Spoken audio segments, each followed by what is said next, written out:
Alright, a beautiful 5 a.m. morning on a Saturday. I slept at around maybe midnight, had a really good day with Cindy, and woke up today at around actually 4 o'clock. Usually I sleep like 12 hours, which is 10 to 12 hours, but today I only slept a few hours. I'm not quite sure why.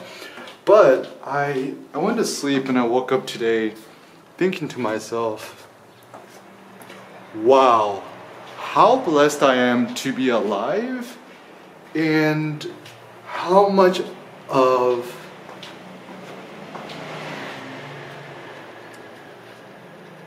not only a pleasure, but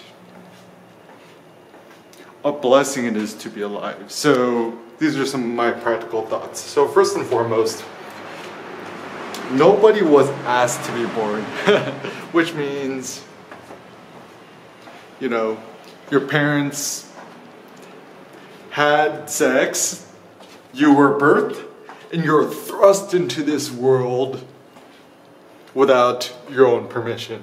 So, you know, even for me, right, like obviously you're not born yet, so you can't just ask your parents, hey, you know, mom and dad, can you give birth to me? But the reality is, you're alive. If you're watching this right now, you're alive. And we're part of this reality, and that's a fact.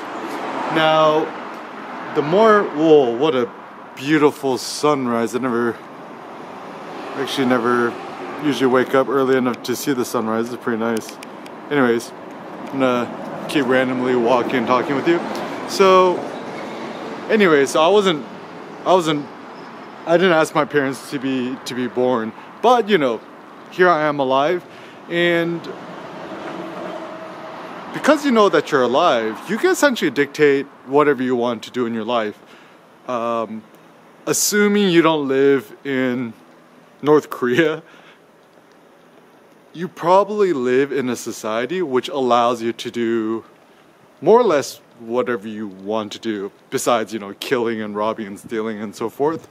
But you have the power to dictate, you know, what job you get, how much to work, how little to work, where to live, what to do in your free time, how to interact with people, who to interact with.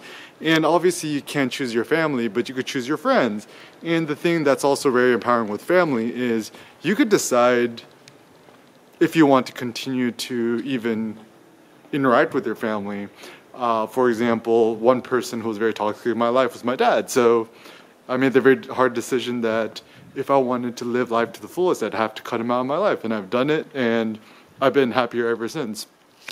And I think the weird thing is that I think a lot of us, we actually don't know that we have even the option of dictating to live however we decide to live.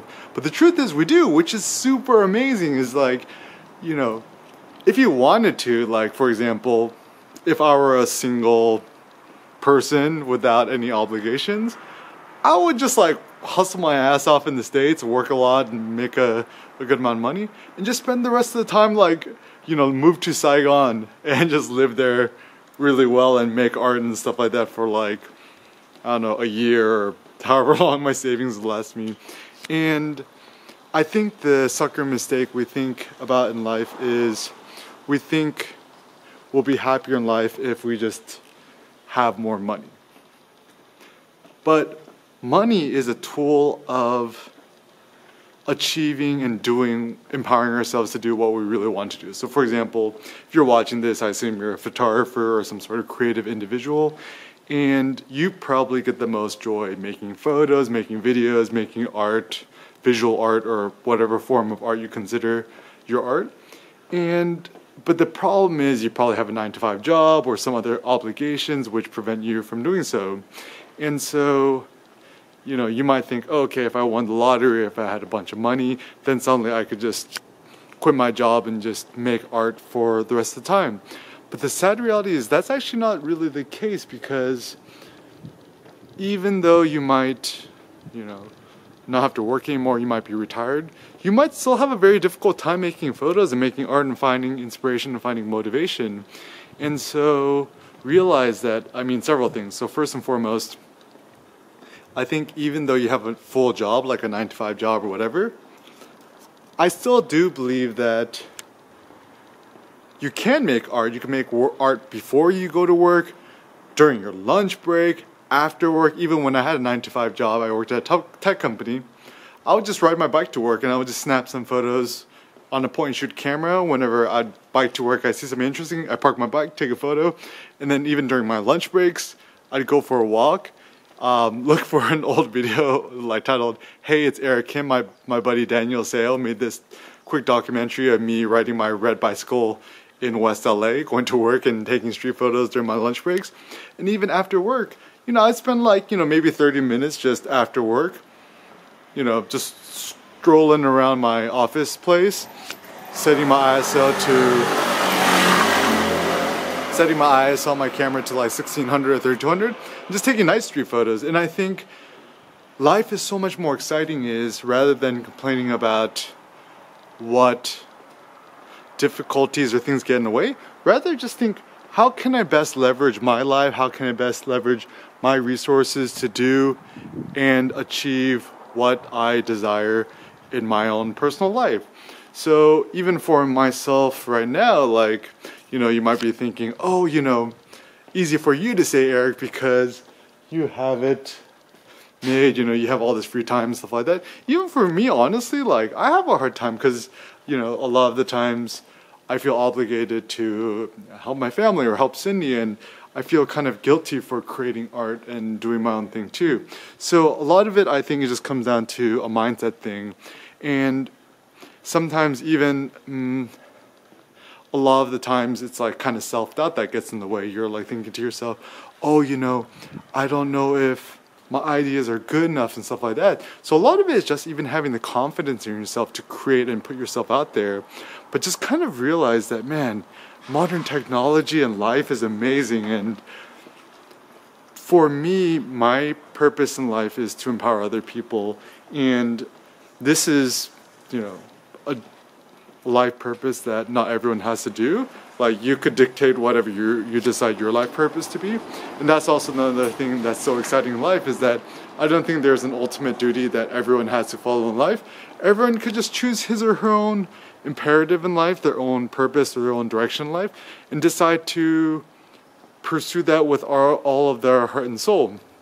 And so one of the best inventions, I think, in life is death. So there's a saying, memento mori in Latin, which memento is like remember, mori means death. And I think death is the best invention, because if you know that you're gonna die, what fears do you have? What regrets are you going to have before you die? And that's the ultimate motivator in life, because consider, there's the only two things that are certain in life are death and taxes, right? So death, at best case scenario, let's say I die when I'm 90 years old or 100 years old or whatever, you know, I don't biologically think I don't biologically believe it's possible for humans to live forever, nor do I think that it's desirable for humans to live forever. Because for me, death is the ultimate motivator, is that, you know, even if I thought like, okay, tonight I'm going to die, and I think even memento mori on a day-to-day basis is a good idea, thinking to myself like, so for example, like I get anaphylaxis when I eat shellfish, so if I eat shrimp, my throat starts to close up and it's very difficult for me to breathe. And I've had to go to the ER a few times. Fortunately, nothing really bad happened. And so every time that happens, for me, it's a really good thing, because it reminds me, man, I'm mortal, I'm going to die. What am I doing with my life? And how can I live my personal life to the fullest? And I'm a super big Steve Jobs fanboy. And he said, you know, he tells a story that like, oh, every single night, go to bed, look at yourself in the mirror and ask yourself, if I knew I were going to die tonight, would I be happy with what I did with my day, with my life? And if the answer is no, too many too many days in a row, then you got to figure out how to do something differently in your life. And so even for myself, I tried to do the same. And trust me, it's difficult, but sometimes like that's why near-death experiences are really good for people. Like my buddy Dave Paulson, he almost died like twice. Once in a really bad car accident, once like riding his bicycle and almost like severing his spine. Pretty crazy shit. But he's my ultimate motivation, because he told me, you know, after my accident, what did you learn in life? He's like, you know, life is all upside. Is that if you are so close to death and then you live, you're like, oh my God, it's so amazing to be alive. I'm so grateful to be alive. I'm just going to live life to the fullest. I'm not going to let bullshit and self-inflicted stress or self-inflicted misery ruin my life. And I think this is true too, is that like I can speak from my personal experiences that a lot of my personal pain and suffering is self-inflicted, which means that something shitty happens to me, and then I, you know, get that in my head, and then I start to tell myself in my own head why my life is so shitty, or why what happened to me is so shitty, and why I feel so angry. And therefore, I start to inflict more mental pain and emotional pain on myself by myself, which makes no sense, because you can't control in life whether negative shit happens to you. Because it's like, you know, you're walking on the streets, you know, someone's going to drive by and some dirty shit's going to splash on you. You can't help that. But what you can control is your reaction. You can control whether you decide to think to yourself, wow, you know, the world's a shitty place, people don't care about me, blah, blah, blah. And then you just kind of go into this negative spiral of of just like loathing in general. Or you could be like, kind of sucks, but whatever, I could just take a shower or whatever. Shit happens. And this is kind of a stoic way of living, and this is why I like stoicism as a mental framework for approaching life. Because, yeah, I mean, there's a lot of pain and suffering in life, that's true. But think to yourself, in spite of all the pain and suffering and all the negative shit that happens in life, how can I still extract the maximum benefit out of life? How can I live life to the fullest? How can I make more photos? How can I write more poetry? How can I dance more? How can I sing more? How can I help motivate and empower other people? And so for me, I've kind of tried to constantly remind myself not to let negative shit kind of get to me. And you know, even a practical tip, like whenever I've been feeling stressed out or, you know, cooped up or unmotivated, I just kind of go on nice little walks. Like this is a little random walk I'm going with you.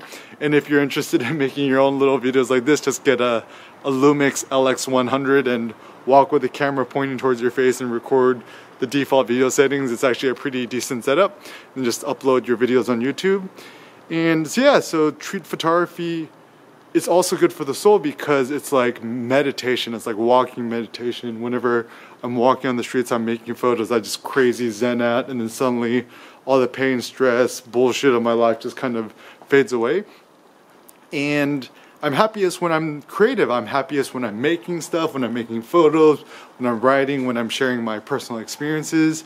And to me, that's so awesome because it's empowering. It's something that you can control. You can't control whether you're going to become a billionaire or not. Like you could be the smartest person, the hardest working person, the most ingenuous. You could be the most genius of a person in whatever you're doing. But if you don't have a little bit of luck and the right opportunities, you're not going to, of course, become a billionaire or a trillionaire or whatever, right? But what you could control as an individual is you could control your determination. You could control how hard you hustle. You could control, you know, what you do on a day-to-day basis. You could decide how to live your life. And so a lot of people are like, oh, you know, Eric, you know, but you got to be practical. You got to get a day job. You got to get married, have kids, pay the mortgage. This is just stuff that society tells you that you have to do. But if you just think about first principles and you think about just, you know, life in general. No, you don't have to. You could if you want to. And you know, sure, like in some societies it's desirable to have a nice car and a white picket fence, blah blah. But you can live your life however you want to, which is awesome. So remember, friends, whenever shit hits the fan, just, you know, take a deep breath, take an ice cold bath, go for a walk, and just look around yourself and just think to yourself, wow, I'm so grateful to be alive, this world in which we live in, with infinite permutations, with infinite variety, places to travel to, people to meet. You know, there's like a freaking bajillion books on the internet you could read. There's like a bajillion opportunities you have as a photographer to photograph different subject matter in different ways, different decisive moments. The world's an amazing place, right? And if you need a little shot of optimism, watch the Lego movie. The Lego Batman movie is pretty good too. Just remember that everything is awesome. Everything is awesome. And continue to empower yourself, continue to empower other people. And yeah, if you just need more motivation or life hacks and figuring out how to really thrive as a photographer, check out my course, Ultimate Beginner's Guide to Photography Entrepreneurship. More info in the link below. And yeah, essentially I just made the course because, I mean, A, to make money so I can make a living, but B, I distilled everything I learned about photography, entrepreneurship, life, and philosophy, and made this course to essentially empower you. So, you know, if you sign up for the course, of course I would really appreciate it because it supports me and Cindy and for me to keep making these kind of free videos to put out there. But just remember, always smile, always be positive, always be uplifted. Life is good. What a beautiful world we live in. Smile, be bold, have fun. Peace out.